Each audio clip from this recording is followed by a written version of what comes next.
네, 당정은 이렇게 조국 장관 가족 수사를 마치고 나서 검찰의 피의 사실 공표를 제한하기 위한 개선 방안을 마련하기로 했는데요.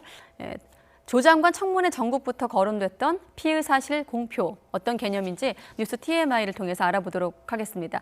박상원 앵커, 예. 피의 사실 공표죄 사실 오랜 기간 이 논쟁이 있었던 개념인데 어떤 조항입니까? 네, 우선 피의 사실 공표란 이 피의 사실, 즉 범죄와 관련해 의심이나 혐의를 받는 내용을 불특정 다수에게 알리는 것을 말합니다. 피의 사실 공표 금지는 1953년 형법 제정 당시부터 금지해 왔는데요. 형법 126조를 보면 검찰이나 경찰이 수사 과정에서 알게 된 피의 사실을 공판 청구 전에 공개할 경우 3년 이하의 징역 또는 5년 이하의 자격정지에 처한다고 규정돼 있습니다. 그렇다면 왜 피의 사실 공표를 법으로 금지하고 있을까요? 바로 피의자의 인권을 보호하기 위해서입니다. 모든 국민은 판결이 확정될 때까지 무죄 추정의 원칙을 적용받습니다.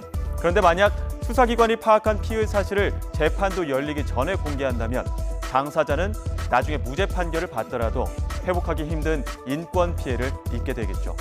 하지만 피의 사실 공표죄는 사실상 사문화됐다는 지적이 나오는데요. 검찰 과거사위원회가 집계한 통계에 따르면 2008년부터 지난해까지 피의 사실 공표로 접수된 347건 가운데 재판에 넘겨진 사례는 단 한 건도 없었습니다.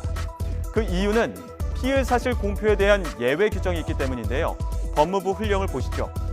인권을 침해하거나 언론의 오보를 방지할 필요가 있는 경우, 그리고 범죄 피해가 급속히 확산될 우려가 있는 경우, 마지막으로 국민의 협조가 필수적인 경우 기소 전에 수사 내용을 공개하도록 예외를 두고 있습니다. 이런 예외 규정을 악용해 수사기관은 필요할 때는 피의 사실을 흘려 피의자를 압박하거나 반대로 언론을 피하는 수단으로도 활용한다는 건 공공연한 비밀이었죠. 이렇게 모호한 기준으로 예외 규정을 두다 보니 법 개정에 대한 필요성이 꾸준히 제기돼 왔었는데요. 반대로 엄격한 공표 금지는 언론의 자유와 국민의 알 권리를 침해한다는 지적도 여전히 맞서고 있습니다. 때문에 충돌되는 두 가치를 동시에 보장하는 수사기관의 공통된 준칙이 마련돼야 한다는 목소리가 나오는 상황입니다.